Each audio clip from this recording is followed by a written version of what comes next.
안녕하십니까, 호당입니다. 저번 시간에 운명의 순환 60년에 있어서 나아갈 때와 물러설 때, 그게 중요하다는 말씀을 드렸죠. 오늘은 그런 것을 어겼을 때 나타날 수 있는 일, 그러니까 별로 좋지 않은 일에 대해서, 사실은 이것도 신뢰가 굉장히 많은데요, 제가 한 가지 예를 들어서 설명을 들어보겠습니다. 2015년에 독일 폭스바겐의 자동차가, 디젤 자동차가 배기가스를 갖다가 조작했다는 사건이 터지면서 전 세계에 엄청난 영향을 주었죠. 그때 저도 굉장히 놀랐습니다. 저한테 독일 하면은 품질, 신뢰성, 준법 정신, 뭐 그런 나라였거든요. 근데 그런 나라 사람들도 역시 돈 앞에서는 무력하구나. 참 독일의 신뢰성을 아주 크게 실추시킨 사건이죠. 일본도 옛날에 아주 정밀하고 섬세한 조율을 하는 나라라고 알고 있었는데, 일본도 원전 뚜껑이 날아갔잖아요. 참 그 브랜드라는 것이 또 무조건 맹종할 것은 아니구나. 그 브랜드 속 뒤에 숨어서 또 장난질을 치는구나. 독일이 그렇게 아주 개망신을 당했죠. 그랬는데 그 사건을 사실상 알아보니까 폭스바겐의 최고 책임자, 즉 폭스바겐의 CEO도 그 사건을 조작을 지시했더라고요. 해봐라. 엔지니어들이 해보다 안 되니까 결국은 조작을 한 거죠. 뭐 독일도 미국도 한국도 하여튼 어디 가나 돈 앞에서는 뭐 근본적으로 큰 차이는 없는 것 같아요. 그런데 그 당시에 그 폭스바겐의 회장을 맡고 있던 사람이 마르틴 빈토 고론이라고, 발음이 좀 특이하죠. 독일 발음도 특히 이상하죠.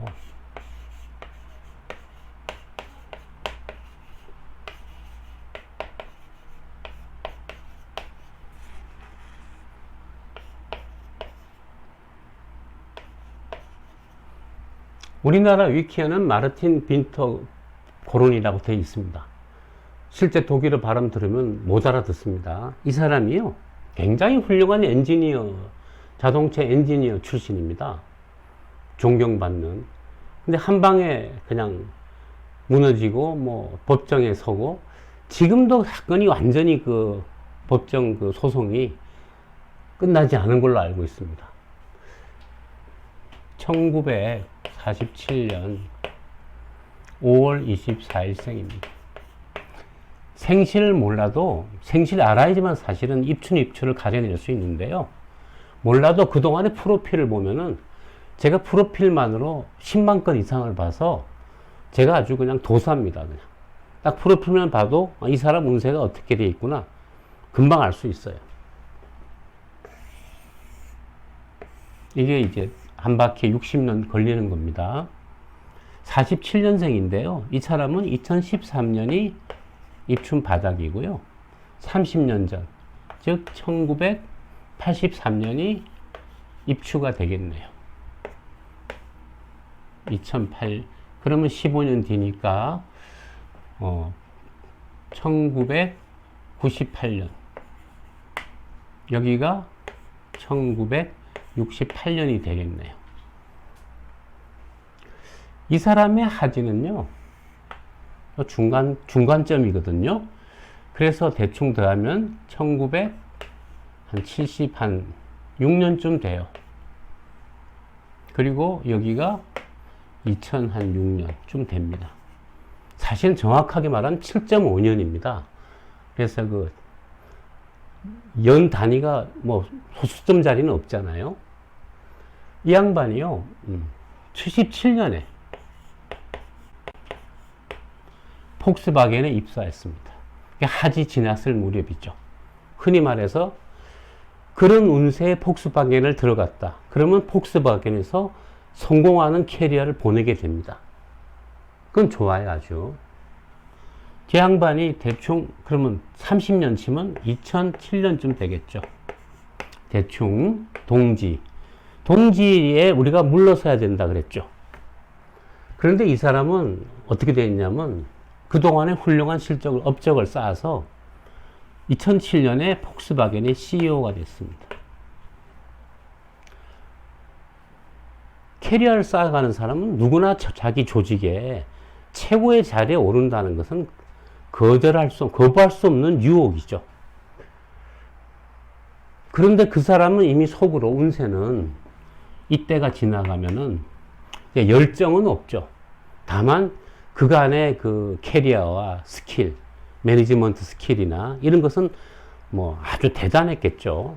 그래서 이제 결국 그 폭스바겐이라고 하는 그 당시 최고로 잘 나가던 자동차 회사의 거대한 자동차 그룹의 CEO가 된 거죠. 얼마나 영광스러웠겠어요. 그런데 아쉽게도 이 자리에 취임한 것이 이 빈터 코른한테는 재앙이 됩니다.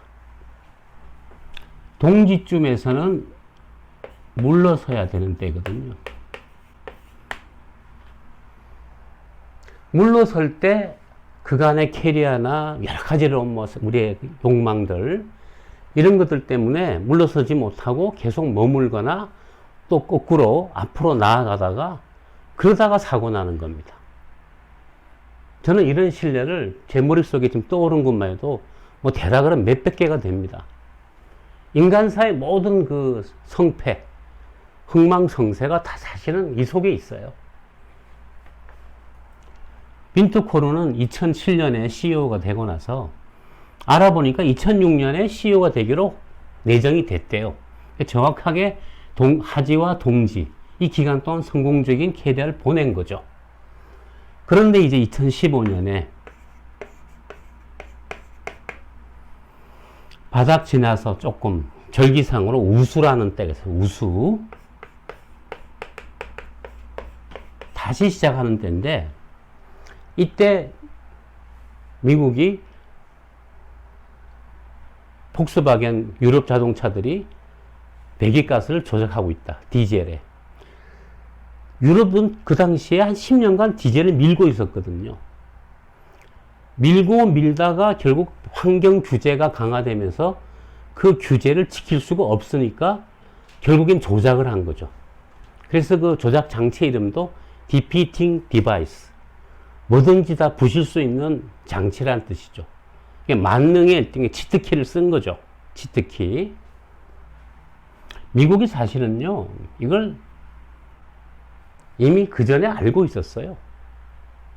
알고 있었는데 아주 모른 척 하고 있었어요. 또 업계에서도 이미 다 소문은 다 퍼져 있었고요. 저는 이것이 미국이 이 사건을 터뜨린 것이 데이터는 다 수집하고 보다가 그 터뜨린 시점은 제가 볼 땐 테슬라의 전기차가 가능성이 있다라고 확인하고 나서 난 이걸 때렸다고 봅니다. 그래서 즉 자동차는 일본, 미국, 유럽 이 세 군데가 나름 그 당시에 이젠 현대차도 끼어들고 있지만 그 기존의 구도잖아요. 미국이 유럽을 갖다가 디피트 진짜 문자 그대로 물리치기 위해서 저는 이 디젤 배기가스 조작 사건을 폭로하면서 저는 한 방 먹였다고 봅니다.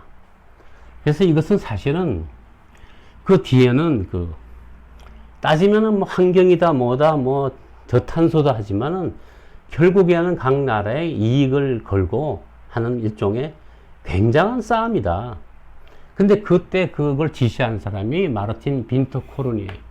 아무튼 사건이 터졌으니까 이 사람은 법적 책임까지 지고 배상금 등등 뭐 형사, 민사 여러 가지로 했던 패가 말린 거죠. 이게 뭐냐, 그죠? 사람은 하지에 출발하면 동기쯤에는 적어도 이제 물러설 생각, 어떻게 내가 물러나느냐, 뭐 당장 사표를 내지 않더라도 이젠 좀 뒤로 빠지면서 뭐 자문을 하거나 뭐 고문을 하거나 그러면서 슬슬 물러나는 것이 좋습니다.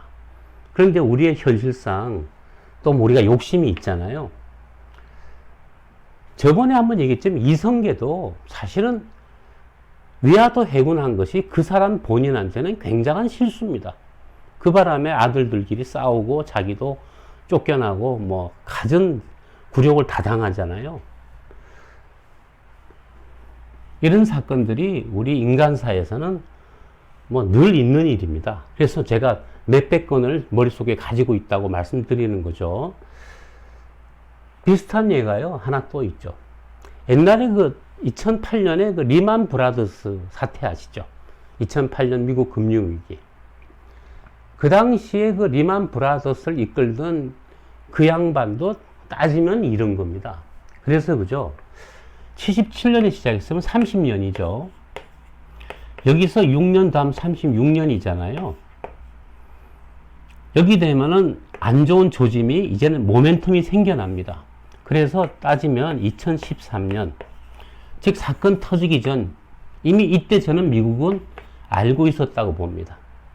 2년 동안 데이터를 축적해서 한 방에 날리고 또 어떻게 알아낸 사실에 대해서도 처음에는 굉장히 무슨 소설책처럼 뭐 이렇게 우연히 알게 된 것처럼 각색했지만 사실은 그거는 대중들을 위한 스토리고요. 스토리텔링이고 이미 업계에서는 광범위하게 퍼져 있던, 쉬쉬하면서 퍼져 있던 사건이고, 리만 브라더스를 갖다가 망하게 한 사람, 그 사람도 똑같은 케이스입니다. 그 양반이 96년부터 이렇게 서브프라임 모기지, 저기 약간 좀 은행감 대출이 좀 곤란한데 하는 사람들을 이렇게 대출해주는 상품이죠. 그 주택담보, 뭐 학자금 대출도 사실은 서브프라임 론입니다.